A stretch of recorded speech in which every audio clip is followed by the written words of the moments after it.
Space Final flight. frontier. That's right. So, am I saying it right? Axiom Axiom. That's right. Space Mission.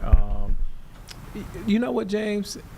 You know more than me. At least you're honest about it. I'm just gonna be honest with you. We chatted about it before the show. I was gonna say it's my fault. I didn't tell Nick this was coming up next, so that's actually a producer fail. But yes, a private space company riding a SpaceX mission launched 4 astronauts to the International Space Station this morning. This is different. Do you remember when Katy Perry went to space? Yes, Sure and Gail do. King. Yeah. This is not that necessarily, because this lasted longer than a few minutes. They're going to be up there for a few days. They're going to go to the International Space Station and conduct some science, and we can rewatch that launch right now. Yeah, let's take a listen in.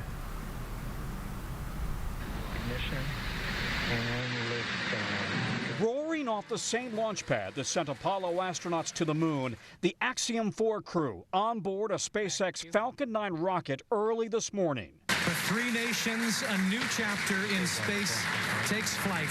Godspeed, AX4. The launch delayed by a week due to what NASA described as a leak that needed to be addressed on the space station's Russian module.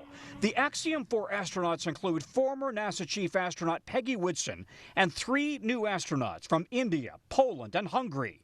But Whitson is a space rock star. Good morning to you as well. Already holding the American record for the most cumulative time in space, 675 days. Commander of the space station twice with 10 spacewalks under her belt. Having seen Earth from the space shuttle, a Soyuz spaceship, a SpaceX Dragon, and the station.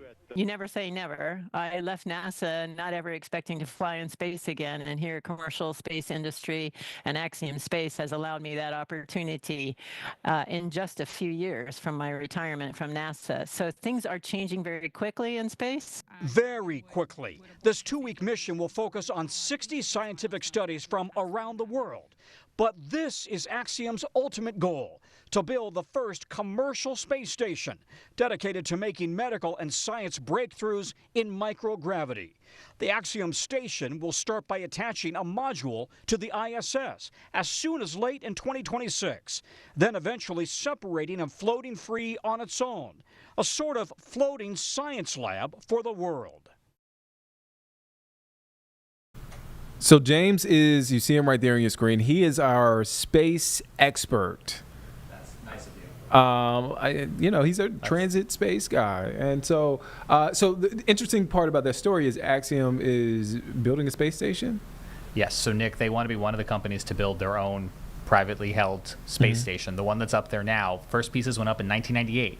Think about the technology you had in 1998, Nick. I don't have it anymore. So the space station that's up there now is going to be decommissioned someplace in the next couple of years. It's going to deorbit and burn up in the atmosphere. And they actually delayed the launch of Axiom 4 until today because they wanted to make sure that a ongoing leak on the International Space Station was under control before they sent additional humans up. So they did ultimately clear them to launch this morning.